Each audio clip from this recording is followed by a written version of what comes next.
Quantos de vocês estão hoje aqui por isso? Amém? Ah, que privilégio é estar aqui. Antes de que eu mergulhe de cabeça na mensagem desta manhã, primeiro eu gostaria de dizer, oi, mãe.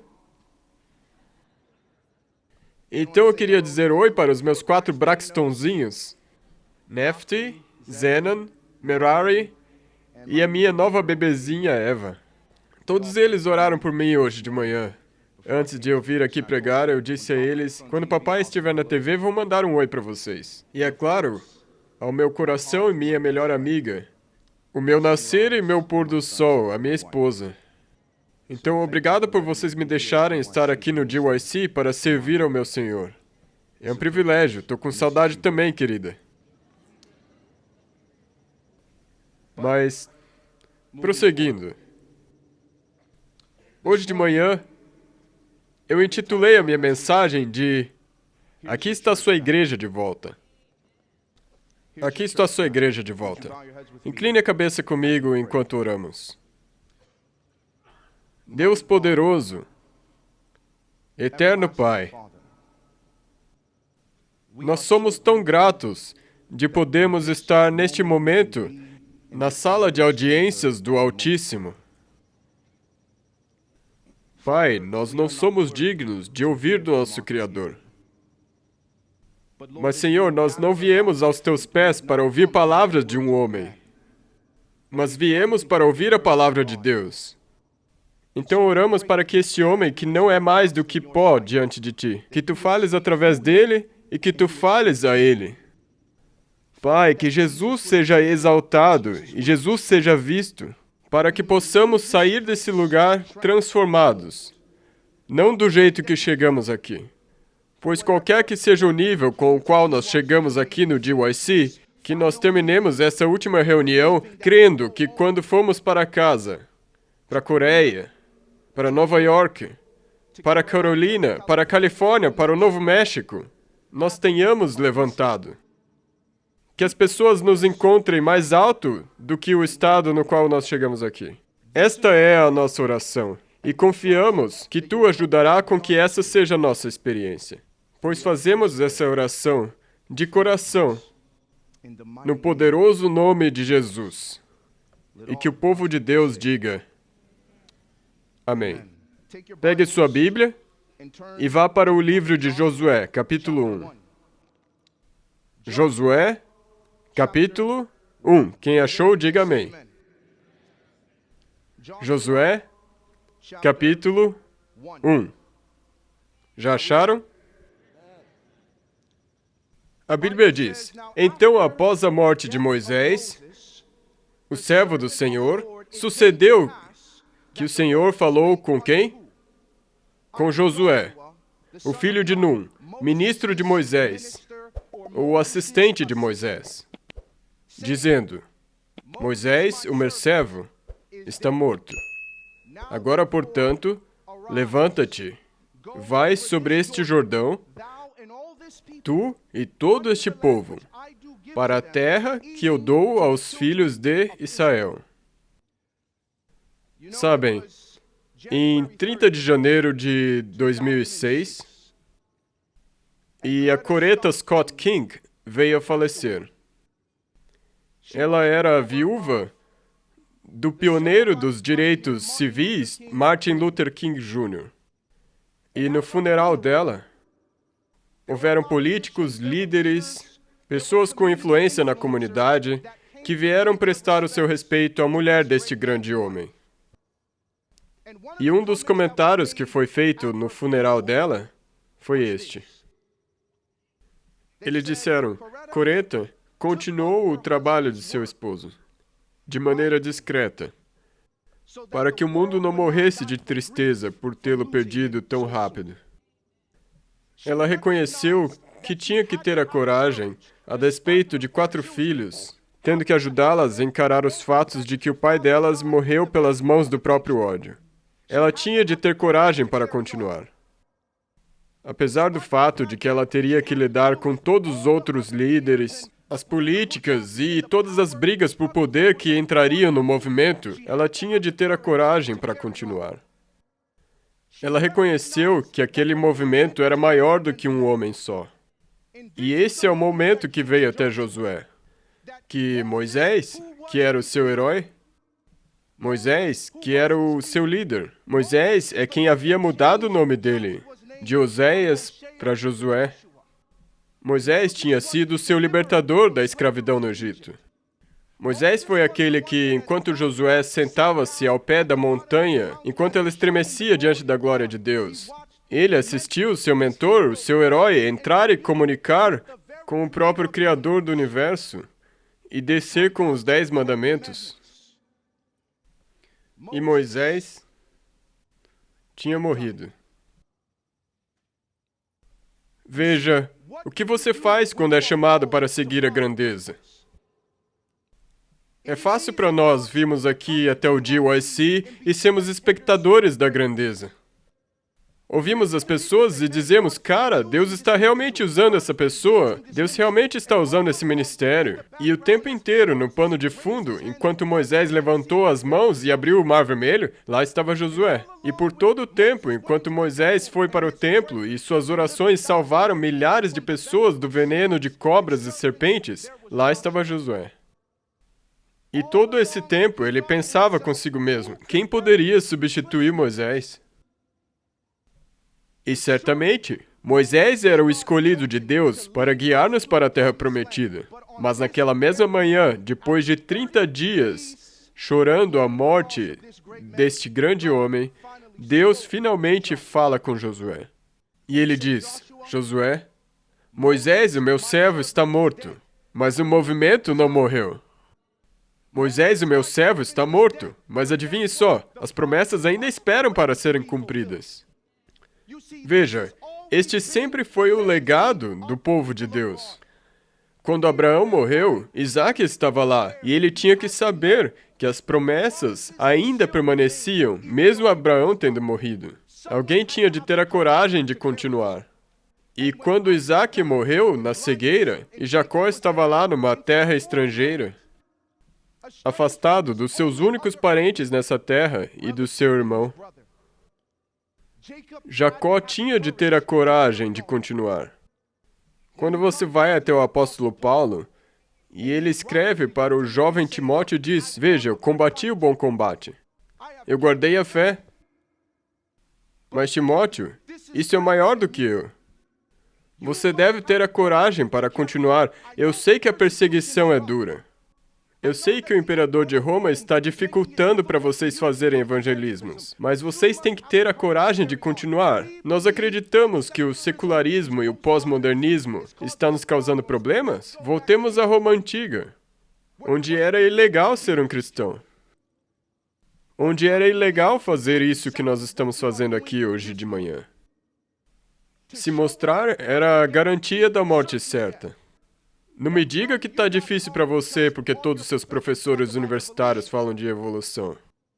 Não me diga que está difícil para você porque, bem, eles estão pregando sermões muito chatos, nada está acontecendo, não quero convidar pessoas para a igreja. Veja, Josué aprendeu algo muito, muito, muito especial naquele dia. O livro de Josué nos ensina que liderança é importante. Na verdade, é mais importante do que o ou a própria líder. Eu me lembro de que Charles Spurgeon estava conversando com um pastor. E à medida com que Spurgeon ficava eloquente sobre como um pregador é um risco ao evangelho, ele disse, porque você é um ministro, porque você é um pregador, porque você é um pastor, você é um risco para a obra de Deus. Deus não te chamou porque você é mais forte que seus membros. Deus não te chamou porque você é mais sábio ou mais espiritual do que os seus membros. Qualquer pregador que está nisso sabe lá no fundo do seu coração que se eles não tivessem subindo nos púlpitos, estariam morrendo espiritualmente. Então Spurgeon disse, deixe-me dar uma ilustração do que eu estou dizendo. Ele disse, havia um homem no navio e quando ele estava velejando, atravessando o Atlântico para ir para a América, de repente chegou uma tempestade e todos começaram a entrar em pânico, dizendo, o navio não vai aguentar. Enquanto esse homem ia de um lado para o outro no navio, as pessoas diziam, vamos morrer, o navio não vai aguentar. Eles disseram, homem, precisamos que você tenha coragem. Você pode fazer algo para nós, isso pode salvar o navio. E ele disse, sim, qualquer coisa. Eles disseram, você pode se tornar um herói agora mesmo. O que nós precisamos que você faça é, pegue essa corda, e nós queremos que você puxe essa corda, e agarre essa corda e não solte-a. Se você soltar a corda, pode ser o fim de todos nós.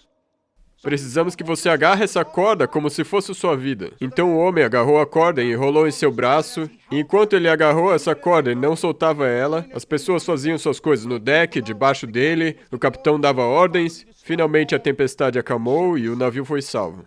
E todo mundo foi fazer as suas coisas como normalmente. E ele ainda segurando a corda.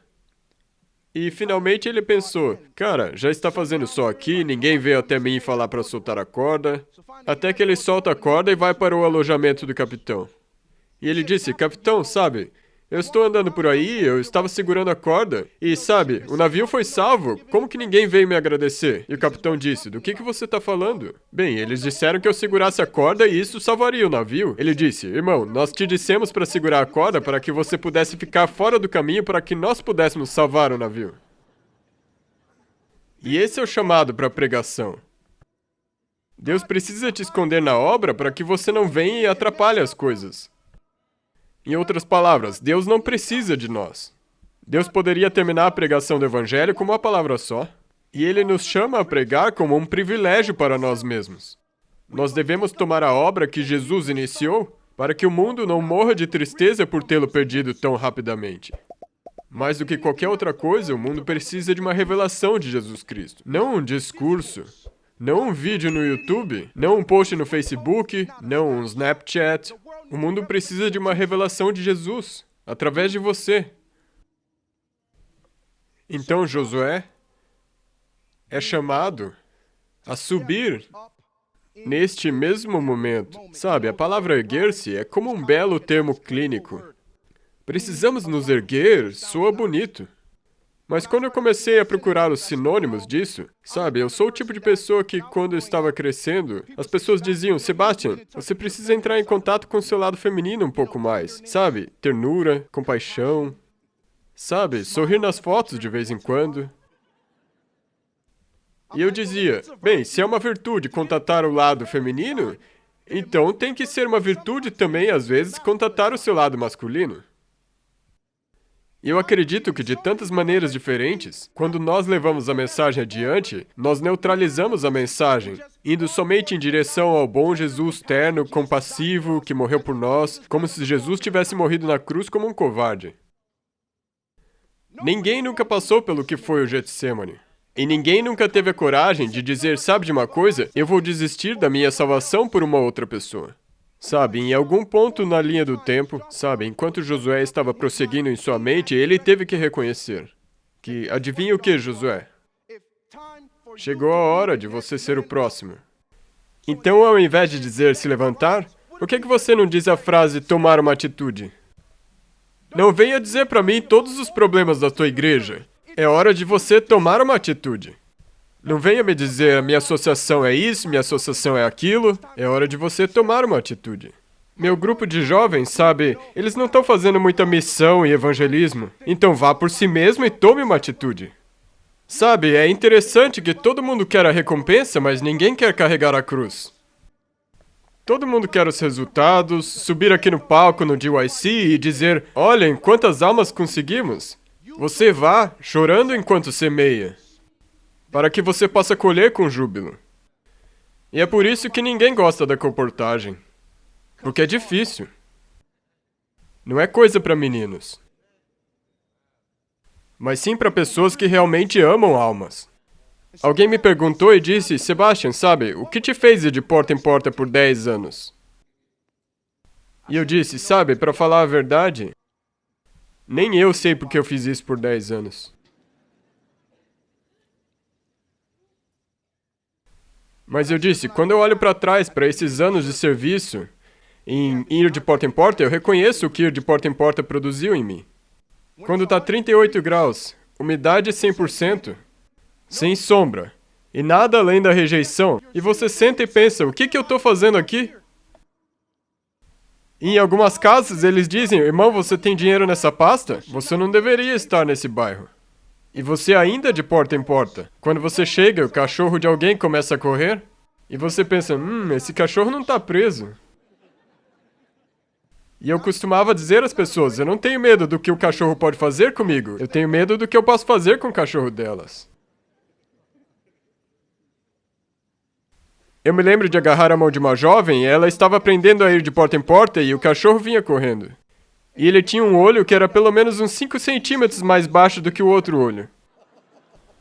E tinha fotos desse cachorro por todo o quintal, pôsteres grandes dizendo, cuidado. E ela disse, Unidade 1, preciso de apoio. Então eu dirijo até essa casa. Enquanto eu chegava, eu vi os pôsteres. E o cachorro correndo de um lado para o outro, num terreno de pelo menos 4.000 metros quadrados. E o cachorro solto correndo de um lado para o outro. E ela disse, não vai ter como fazer essa casa. E eu disse, e se essa for a última chance deles de receber o evangelho? Ela disse, me desculpe, mas eu não consigo. Então eu agarrei ela pela mão. Eu disse, irmã, eu sei que isso pode parecer indevido, mas nós vamos até essa casa. Ela disse, o que você está fazendo? Eu disse, vamos lá. Ela era uma coreana baixinha, eu arrastei ela. E nós começamos a entrar no terreno, e o cachorro começou a correr na nossa direção, e a menina começou a gritar. E ela escapou de mim e correu para fora do terreno. Então eu corri lá para fora e peguei ela de novo. E nós voltamos àquele gramado mais uma vez. E quando nós chegamos à porta, ali tinha um jovem. E depois de tudo isso, ele disse, meus pais não estão em casa. Ele se interessou por estudos bíblicos, então nós o escrevemos. E ao sair, ela disse, não tinha ninguém aqui, a gente não vendeu nada. E eu disse, agora você entende como é ter sido crucificado. Você não tem garantia de resultados. Nós não vamos às portas por resultados, nós vamos porque ele nos mandou ir. E sabe de uma coisa? Quando eu chegar no céu, este corpo será revestido de imortalidade. Eu sobrevivo a uma mordida de cachorro se for para salvar uma alma. E por que nós não estamos pregando isso? Como podemos andar por aí dizendo, eu não estou dizendo para você fazer loucuras? Não é esse o ponto. Não corra riscos desnecessariamente, mas reconheça que se Deus te chamou para fazer essa obra, Ele te chamou para ter sucesso. Se este sucesso será visto aqui ou no céu, não importa. Porque é hora de tomar uma atitude. Sabe, eu tenho que dizer que quando Josué avançou, nem todos são chamados a serem um Josué. Nem todos são chamados a serem líderes, isso é claro. Mas todos são chamados a cruzarem o Rio Jordão. Todos são chamados a participar da batalha do outro lado do Jordão. E todos são chamados a entrar e possuir a terra que Deus está os dando. Sabe, eu retorno à Bíblia e olho no verso 3. A Bíblia diz que quando Deus ordena a Josué que ele se levante e atravesse o Jordão, ele diz no verso 3, todo lugar que pisar a planta do vosso pé, vô-lo tenho dado, como eu prometi a Moisés. Agora, é muito interessante que as pessoas pegam esse verso e começam a fazer caminhadas de oração de acordo com o CEP. Nós daremos a volta ao redor da região deste CEP e reivindicaremos esse lugar. Porque Josué 1:3 diz que todo lugar que pisar o vosso pé, sabem de uma coisa? Não estão lendo o texto corretamente. Está escrito assim, todo lugar que pisar a planta do vosso pé.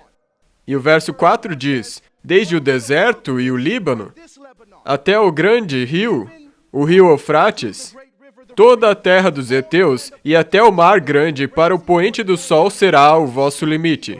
Em outras palavras, o Líbano é no norte, o rio Eufrates é no sul, o deserto é no leste, e no outro lado, o oeste. Esta é a sua terra. Se você for pisar em qualquer outra terra, você não terá vitória. Deus não envia pessoas por aí que dizem, eu vou chegar por aqui e vou reivindicar essa terra. Não, Deus está te dando a terra. Vocês precisam focar, e eu preciso focar naquilo que Deus está dando a mim. Então, quando voltamos para casa, às vezes nós focamos numa alma específica que queremos atingir. Ou num grupo de pessoas que queremos atingir, dizemos, sabe, temos um problema com um sem-teto, mas e se Deus quiser te dar os ricos e os influentes? Mas nós não temos ministérios para eles. Essas pessoas são difíceis, elas não têm necessidades. Sim, elas têm, se elas não têm Jesus, elas têm tudo. Mas tudo que elas têm é necessidade. Se você aprecia Jesus, você aprecia tudo. Não tô nem aí pro tamanho da sua casa. Não tô nem aí para quanto dinheiro você tem no banco. Não tô nem aí para que tipo de conexões você tem ou acordos políticos. Se você não tem a Jesus, você não tem nada.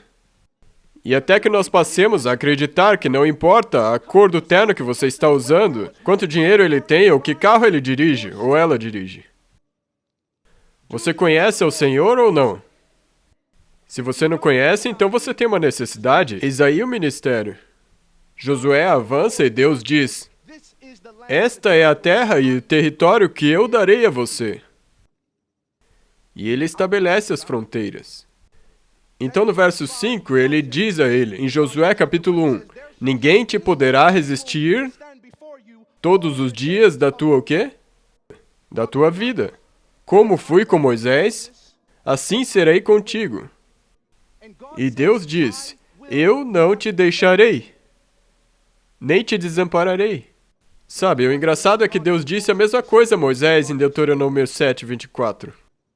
É por isso que Deus diz, você pensou que o sucesso do movimento no deserto e todas essas coisas aconteceram por causa de Moisés? Não. É porque minhas promessas estavam com Moisés. Minha presença estava com Moisés. E eu disse a Moisés que eu não o abandonaria. Então agora que você é chamado para assumir uma posição novinha e folha, você é chamado agora a ver novas revelações da fidelidade de Deus. Você não tem que ter medo de tomar uma posição. Porque assim como ele foi com os grandes homens e mulheres do passado, ele será com você da mesma maneira. Ouçam, irmãos e irmãs, às vezes nós ficamos com medo do tempo de angústia. Você quer estar vivo durante esse tempo de angústia? Vocês têm medo de passar pelo tempo de angústia? E eu disse, sabe, leia o Grande Conflito. E você vê John Wesley pregando nas planícies da Inglaterra. E ele disse que enquanto pregava, 2 homens na multidão estavam com grandes pedaços de madeira, homens muito fortes, procurando por ele enquanto pregava. E conforme eles vinham se aproximando dele, ele continuou pregando, não fugiu, não fez nada. Ele apenas continua pregando, e finalmente ele termina o sermão, e enquanto ele saía, esses homens atravessaram a multidão para achar ele, e eles o acharam, e ele disse que o homem deu um soco tão forte na cara dele, que começou a sair sangue imediatamente da boca.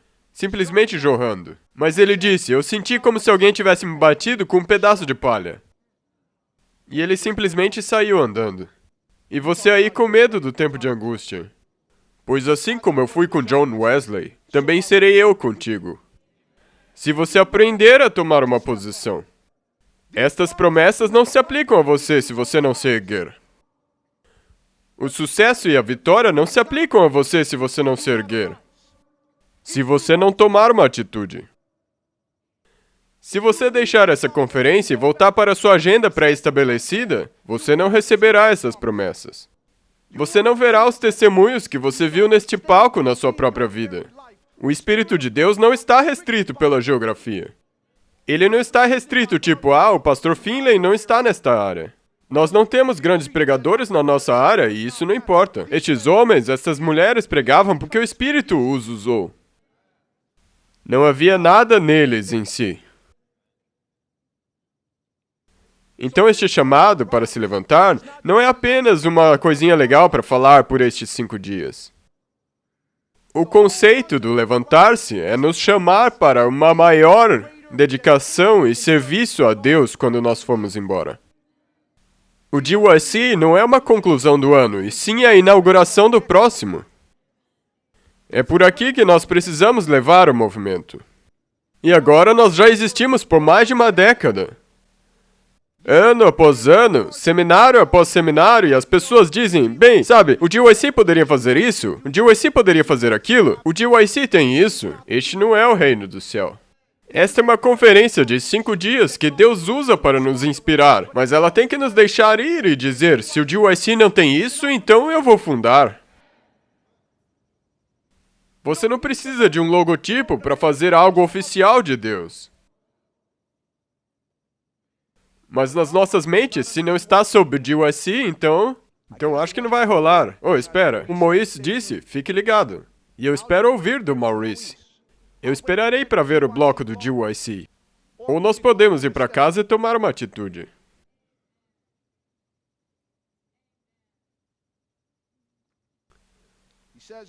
E ele diz no verso 5, ninguém te poderá resistir todos os dias da tua vida. Ele está falando de vitória. Sabe, é interessante que Deus diz, eu quero que você vá e possua essa terra que eu estou te dando. E de repente ele vem e diz, não se preocupe, ninguém poderá te resistir na batalha. Como assim na batalha? Eu achei que você disse que estava me dando a terra. Sim, eu estou te dando a terra, mas você tem de ir e possuí-la. Sim, eu estou te dando a terra, mas você tem de ir e lutar na batalha. E quem quer que seja, o que quer que seja e quando quer que seja que se posicionar contra você, isso não poderá te resistir, você vencerá. Sabe, eu amo o fato de que esta citação, os testemunhos dizem, permanecer em defesa da verdade e justiça. Quando a maioria nos abandona. Lutar as batalhas do Senhor quando são poucos os campeões. Essa será a nossa prova. É naquele tempo. Em que tempo? Naquele tempo que devemos tirar coragem da covardia dos outros, lealdade de sua traição, calor da frieza dos outros. As pessoas me dizem, minha igreja é fria, eu não quero convidar ninguém para minha igreja. Então tire calor da frieza dos outros. Sabe, eu entrei numa igreja que não era perfeita. Mas lá havia algumas pessoas que viviam como Jesus. Basta que haja uma só. Basta que haja uma pessoa só. O texto diz, e ninguém poderá te resistir. Sabe, essa declaração é tão potente. Porque se dissermos, nós vamos lutar as batalhas do Senhor, a pergunta se torna, quais são as batalhas do Senhor? Quando poucos são os campeões, não estamos falando de discussões na comissão da igreja. Não estamos falando de posts em blogs com comentários super longos. Isso não é lutar as batalhas do Senhor. As batalhas do Senhor são contra 3 coisas. Quantas coisas? 3 coisas. A primeira delas é contra o erro. Nós pregamos contra o erro. Reconhecemos que quando o GYC começou, o objetivo era fazer com que as pessoas soubessem que existe um exército de jovens numa missão para o Senhor que amam os ensinamentos e a doutrina pura desta igreja. Somos adventistas do 7º dia sem timidez e sem meias palavras. E as pessoas dizem, Sebastian, você não acha que isso é um pouco exclusivista? Você não acha que é um pouco arrogante dizer essas coisas? Eu digo, a verdade é a verdade. E número 2. Alguém vem e diz, bem, sabe, essa pureza de doutrina não tem que ver somente com doutrina. Sim, não é só sobre doutrina, mas com certeza a inclui. Às vezes nós temos pessoas atacando nossas doutrinas. E eu costumo dizer às pessoas, sabe, entrar na igreja vindo do mundo como um não crente. É interessante que as pessoas dizem, Sebastian, por que você acha que as pessoas que se convertem à igreja são mais dedicadas, fecha aspas.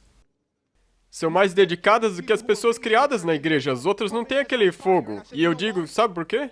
Porque quando você está entrando na igreja e alguém diz, adivinha só, este é o sábado, então todas aquelas sextas à noite e festas e tudo isso que você fazia, você vai ter que desistir disso. E eu digo, em outras palavras, para que eu seguisse a verdade e viesse a conhecer Jesus e se juntasse a essa igreja, eu tive que desistir de coisas que eu gostava, me custou algo. Eu não recebi isso simplesmente por osmose.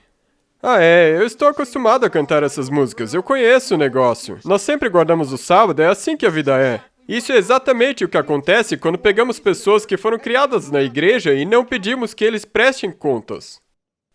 Eu amo o que o Justin disse. Responsabilidade. Mas sabe por quê? Porque temos medo de ofender alguém. E eu não estou falando dessas pessoas que querem confundir repreensão com falta de educação. Algumas pessoas são simplesmente grosseiras. Isso é fato.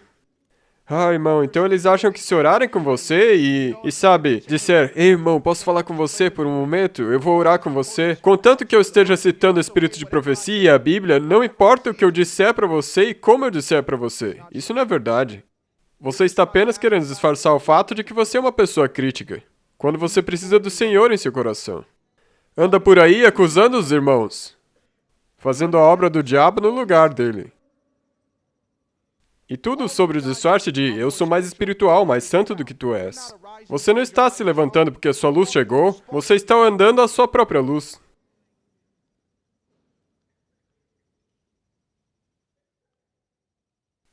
Nós falamos de se posicionar contra o erro. Precisamos aprender a tomar uma posição e nos responsabilizarmos por ela no tocante à verdade. Mas sabe, para muitos de nós o que importa são os ganhos mundanos e ser respeitável da maneira convencional. E a segunda coisa contra a qual lutamos as batalhas do Senhor é o ódio. Sabe, se existe um aspecto no qual nós devemos crescer como igreja e como movimento, é a capacidade de amar as pessoas com as quais discordamos. Eu não concordo com você. Mas você precisa amar essa pessoa, porque Ellen White diz que o engano mais fatal, e fatal significa mortal, o engano mais fatal é que as pessoas creem que irão para o céu sem ter o amor como o de Cristo pelos irmãos. E você pensa que vai morar no outro lado da Nova Jerusalém. A mansão dela não vai ser perto da minha. Você não vai estar lá. Muitos virão até Jesus e dirão, nós não profetizamos em teu nome? Nós não realizamos maravilhas em seu nome? Nós não contamos aos outros sobre ti? Mas Deus é contra o ódio. Em todas as formas. Mesmo que aquela outra pessoa do outro lado da mesa, na comissão da igreja, seja o teu inimigo, a Bíblia diz, ame os teus inimigos. Mesmo se eles fossem os seus inimigos. Mas sabe, é tudo um engano do diabo. Para nos fazer voltar e esquecer o fato de que a nossa luta não é contra o sangue e a carne. O nosso problema não é as pessoas. Erro, ódio, o nosso problema. E a última batalha do Senhor que devemos lutar, como apresentado no livro de Josué, é o pecado. Nós somos contra o pecado. Nós lutamos contra o pecado e não contra pecadores, amém? A única coisa contra a qual deveríamos ter algo contra é o pecado. E as pessoas vêm chocadas. Você acredita que aquele irmão fez isso, isso e aquilo? E eu digo, chocado porque a Bíblia diz que o coração é contra o pecado, pregando contra o pecado. E desesperadamente corrupto. Porque vocês estão surpresos por um pecador fazer o que um pecador faz.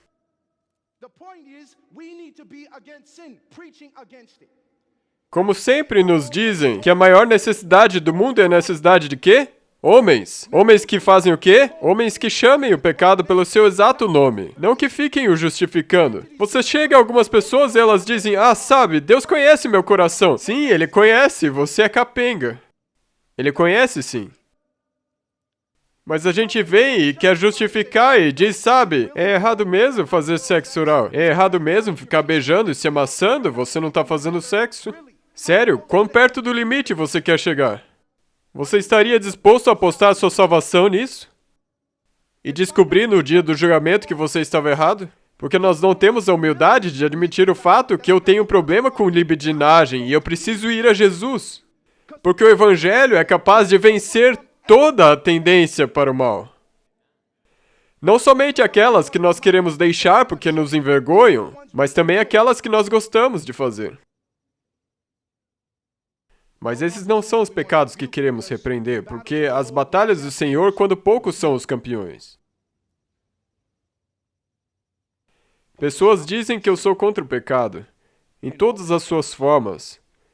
Mentirinhas brancas, assim como enganos nojentos e obscuros. Sabe? O próximo verso, o verso 6... Ele diz a Josué 3 vezes, para ser forte e corajoso. E ele diz, Josué, eu quero que você seja forte e corajoso. E ele diz, porque tu farás a este povo herdar a o quê? Que palavra que está na sua Bíblia? Uma herança. E ele diz, você dividirá uma herança a este povo. Então, espera. Por que isso demanda força e coragem? Que tipo de força você precisa para dividir uma herança para um grupo de pessoas? Sabe, quando eu era um menininho de 6 anos morando em Chicago, sabe, eu lembro que eu jogava beisebol e tinha uma menina que se chamava Colette, o mesmo nome da minha mãe, mas ela era a durona da vizinhança e ela era conhecida por bater em meninos. Mas no tocante a jogar beisebol, quando o jogo estava fechado, ela tinha seus jeitos de jogar a bola que ou era impossível de rebater, ou ela quase te acertava com a bola. Então lá estava eu, 6 anos de idade, a Colette tinha 8 ou 9, ela era mais velha. Então ela jogava a bola dessa maneira louca, e é claro, todo mundo dizia, Sebastian, deixa a bola passar, cara. E eu tipo, ela não deve fazer isso, não é assim que as coisas funcionam. Então eu peguei a bola, joguei de volta, e então ela jogou do mesmo jeito. Então eu peguei e joguei de volta, a mesma coisa. Na terceira vez eu disse, sabe de uma coisa, eu vou jogar de volta nela. E todo mundo ficou de olhos arregalados. E depois que eu joguei a bola, eu quase acertei ela, ela começou a correr na minha direção. E eu agarrei o taco. E a vizinhança inteira se juntou. E eles disseram, Sebastian, ela é uma menina, o que você está fazendo com esse taco? E eu disse, ela não é uma menina, também existem tigres fêmeas. Larga o taco, Sebastian. E um dos meus amigos olhou para mim e disse, Sebastian, você vai mesmo usar um taco para lutar contra uma menina? Ele disse, você não tem a coragem de lutar contra ela como um homem. Viu só, isso atinge bem no orgulho. Então eu larguei o taco e levei a minha surra.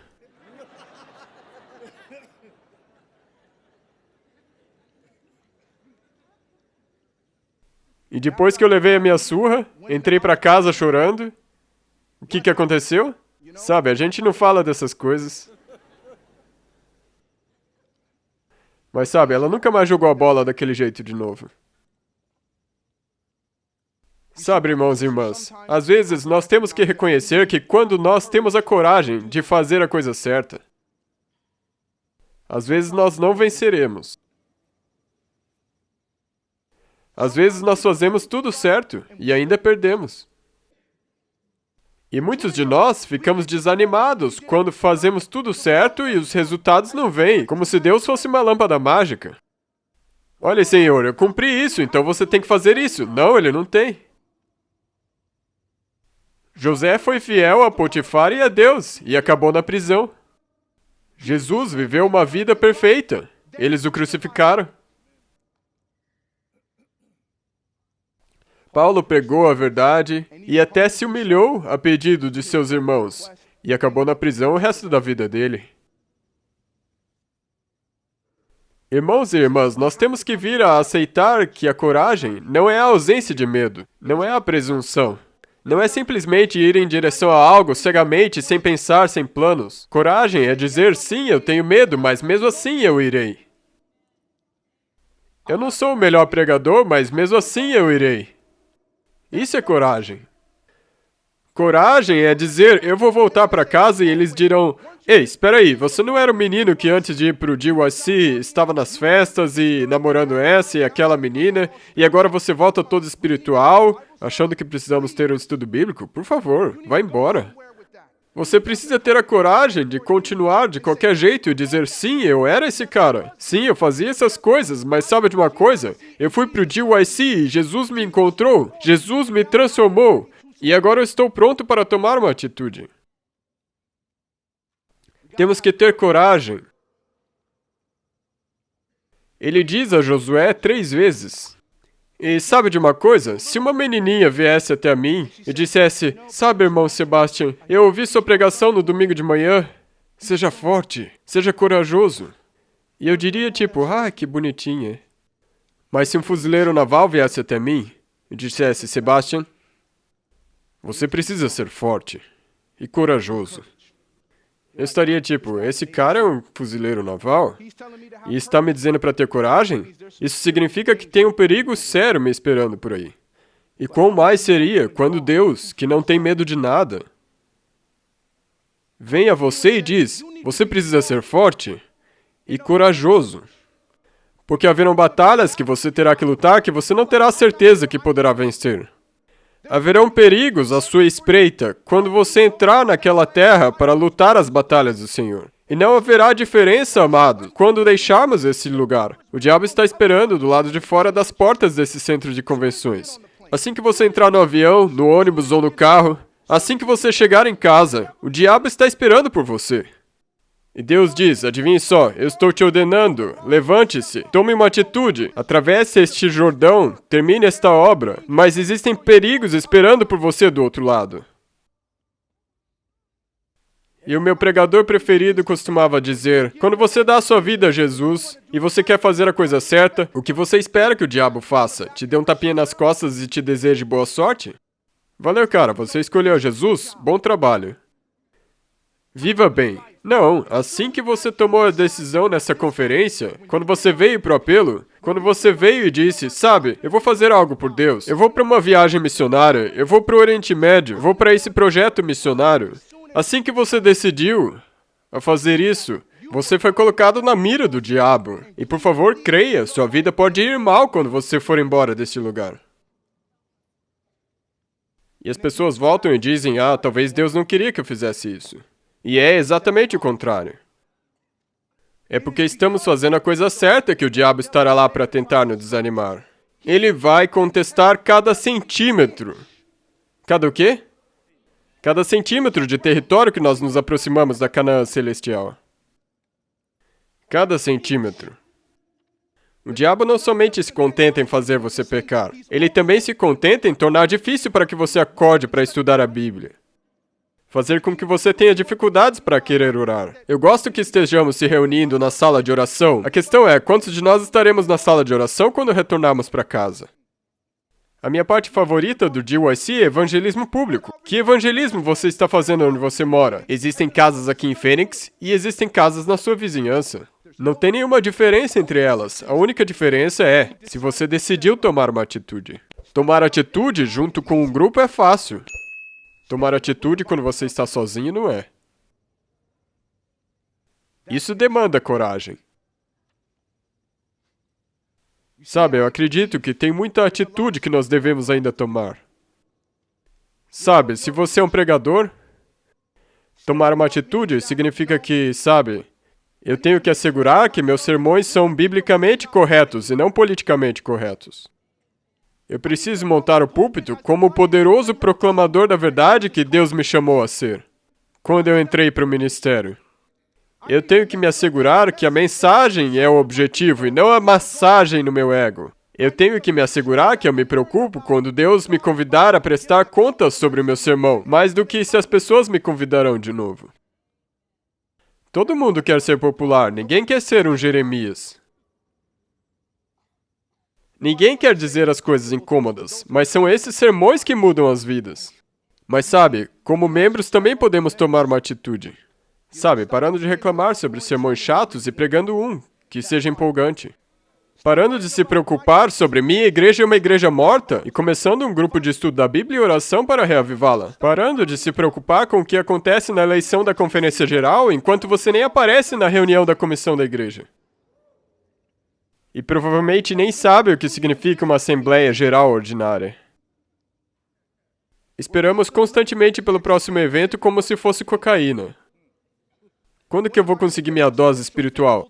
Tem uma reunião dos afiliados do GYC. E daí eu vou pro GYC Sudeste, daí eu vou pro GYC Oeste, vou ser voluntário aqui no Pathways, sempre esperando pelo próximo evento. Não é isso que vai te sustentar no fim dos tempos. Você tem que ter a sua experiência pessoal com Jesus. Quando todas as luzes se apagam, você tem que ter a coragem para continuar. Mas sabe, mesmo como participante do GYC, nós teremos que prestar contas. Sabe, a beleza deste movimento, desde que eu comecei a fazer parte dele, é que nós não concordamos em tudo. Isso faz parte da beleza. Existem coisas nas quais todos nós concordamos, mas tem coisas que não concordamos. E o fato de que podemos estar em unidade na missão e a mensagem do que Deus nos chama a fazer, é isso que dá a beleza. É isso que dá a unidade na diversidade. Sabe, mesmo chegar lá, nos lembra do fato de que precisamos parar de nos preocupar com sermos julgados. Precisamos abraçar a prestação de contas. Nós criamos essa frase que diz, ei, cara, sabe, antes que digamos que nós fizemos algo que nós sabemos que não deveríamos estar fazendo, dizemos, ei, cara, não me julgue. Como se isso fosse te dar uma desculpa para você fazer o que você fez. Ao invés de dizer, sabe, eu sei que eu tropecei, eu sei que eu caí, eu andei fazendo coisas que sabia que não deveria estar fazendo. E estou querendo prestar contas. Não me julgue. Se ajoelhe comigo e ore por mim. E diga, se alguém for surpreendido em alguma falta, corrigi-o. Com espírito de brandura. E eu tenho que me apressar para a conclusão. Meu tempo está acabando. Eu quero que vocês notem, no verso 9, a última pergunta.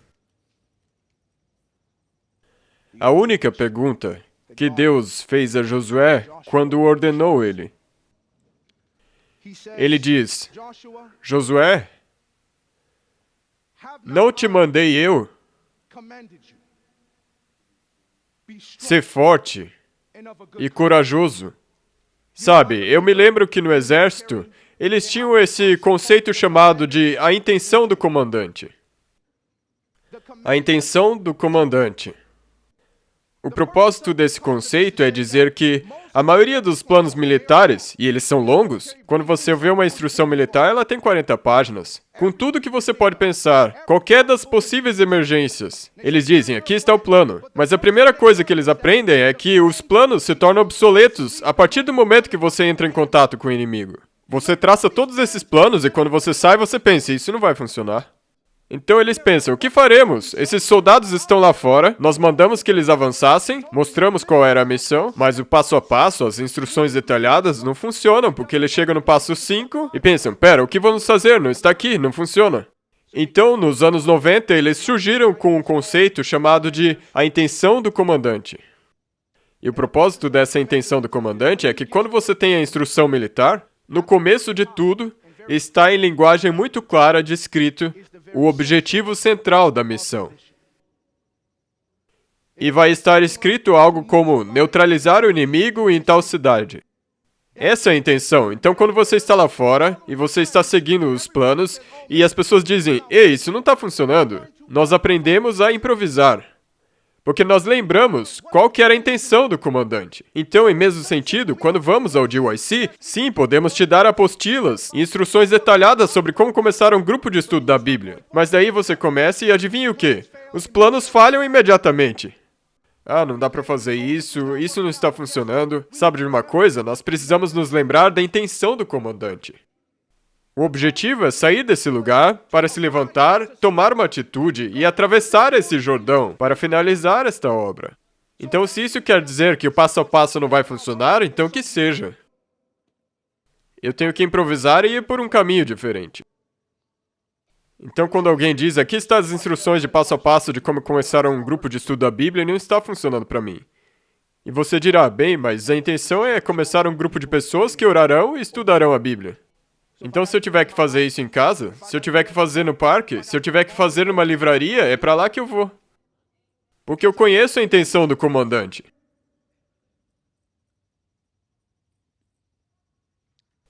Sabe, eu gostaria de finalizar com essa história. E essa história é a história de um homem chamado de Charles Decatur Brooks. Também conhecido por C.D. Brooks. Foi em 5 de junho do ano passado que ele faleceu, aos 85 anos de idade. Dizem que o C.D. Brooks provavelmente trouxe por volta de 20 mil pessoas para a igreja, por meio do seu ministério. E quando ele faleceu, no ano passado, sabe, eu como um produto do ministério dele,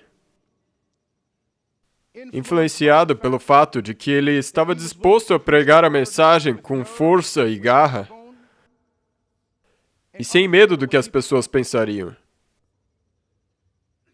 E você pensa consigo mesmo, o que você faz quando você é chamado para seguir a grandeza? Nós perdemos este homem que Deus vinha usando por tantos anos. E eu pensei comigo mesmo que um dos sermões mais típicos dele era um intitulado Eu Quero Minha Igreja de Volta.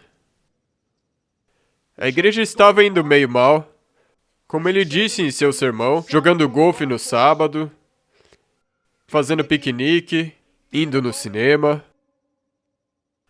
E pouco antes dele ir pregar, ele não sabia como chamaria este sermão. Foi quando um amigo dele colocou um papel por baixo da porta dizendo: Charles, eu quero minha igreja de volta. Então, à medida que ele pregava esse sermão para outros pastores, no momento nós tivemos o privilégio que ele viesse até o DYC. E eu tive o privilégio de ser a pessoa que iria buscar ele. E iria buscar a esposa dele também. E eu me lembro de estar conversando com ele, mas na minha mente eu nem sabia como me comportar, porque eu era jovem, um voluntário do DYC. Sabe, não diga nada. Fica quieto, vai. É melhor não estragar a situação. Então eu não falei nada. Sabe, toda hora eu tinha que verificar ele, verificar se estava tudo bem, e ele dizia: está tudo bem, irmão. Mas eventualmente, quando eu refleti sobre isso no ano passado, pensei sobre aquele sermão, eu percebi que o DYC era para ser uma resposta àquela pergunta. Sabe, essas pessoas que morreram, que gastaram suas vidas inteiras no ministério, eles não morreram por uma igreja capenga. E eles não aguentaram semanas, dias e horas longe de suas esposas e famílias por uma igreja capenga, que agora não quer tomar uma atitude de acordo com sua identidade e missão, que não quer se render ao seu chamado. Eles gastaram tudo isso, e é por isso que quando eles viram para onde a igreja estava indo, eles fizeram a declaração: eu quero minha igreja de volta. Então eu decidi. Que sabe de uma coisa? Que é hora para que eu viva uma vida que diga a ele: eis aqui a sua igreja de volta. Eu vou te mostrar que nós ainda nos seguramos àqueles valores antigos que sempre existiram desde o começo. Nós ainda nos agarramos às verdades, ainda agarramos à missão, ainda estamos avançando com as coisas. Para que Martim Lutero, que morreu pela verdade, que foi perseguido pela verdade, e Jan Hus, que foi perseguido pela verdade, os apóstolos que morreram pela verdade, os que estão nos halls dos campeões, daqueles que correram a corrida cristã antes de nós. Que agora é hora de que nós nos posicionemos na linha de partida. E digamos a Pedro: aqui é a sua igreja de volta. Nós ainda estamos aqui. Existe um remanescente que o dragão não pôde varrer da face da terra. E nós vamos manter e correremos essa corrida com paciência. Porque nenhum homem poderá nos resistir todos os dias da nossa vida. Porque Deus não nos desamparará. Então, o meu apelo é muito simples. Você gostaria de dizer àqueles grandes homens e mulheres que vieram antes de nós, você gostaria de dizer: aqui está a sua igreja de volta. E eu venho aqui para representar, como a música diz, se me deixarem os pais e amigos, atrás não volto nunca mais. Se eu for a única pessoa me segurando aos verdadeiros valores adventistas, se eu for a única pessoa prosseguindo em missão, então que seja eu. Como Atanásio de Alexandria dizia, contra mundum, eu contra o mundo. Se precisar ser assim, que assim seja, porque eu com Deus já somos a maioria. E ninguém poderá te resistir todos os dias da tua vida. Você gostaria de vir aqui na frente e dizer: Sebastian, hoje eu quero responder à fé de nossos pais e dizer: eis aqui a sua igreja de volta. Eu estarei de pé e serei contado. Quando eu for embora dessa conferência, eu serei forte e corajoso. E eu vou me certificar de que, quando o diabo pense que conseguiu varrer esse pequeno grupo de remanescentes da face da terra, que haverá pelo menos um, assim como Deus disse em Jó, observasse meu servo Jó, não há nenhum como ele na terra inteira. Quando todas as outras pessoas já haviam ido, Jó disse, eu estarei de pé e serei contado. E quando ele perdeu seus filhos, quando ele perdeu seu dinheiro, quando ele perdeu sua saúde, ele não recuou em desânimo e disse, Deus, eu fui fiel porque tu me abandonastes. Mas ele se prostrou e adorou. E ele disse, mesmo quando eu perder tudo, mesmo quando eu me desanimar, mesmo quando eu quiser desistir, tu ainda és digno de tudo que eu sou e tudo que eu tenho.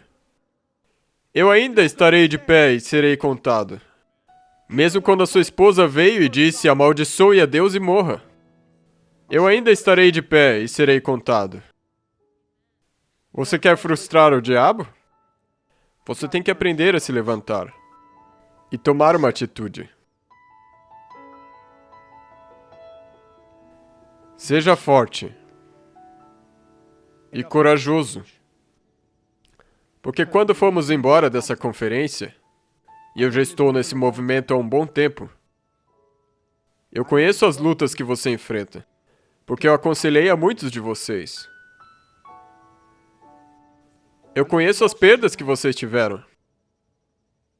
E minha esposa sabe que isso é verdade. Eu oro por vocês toda hora. Mas, irmãos, nós estamos quase no lar. Essa não é a hora para voltar. Nós queremos poder dizer aos apóstolos, e aos reformadores, e aos anjos do céu, aqui está a sua igreja de volta. E um dia essa igreja aqui dessa terra será reunida com a igreja lá do céu. E Gabriel vai dizer, você esteve de pé exatamente da maneira que eu estaria.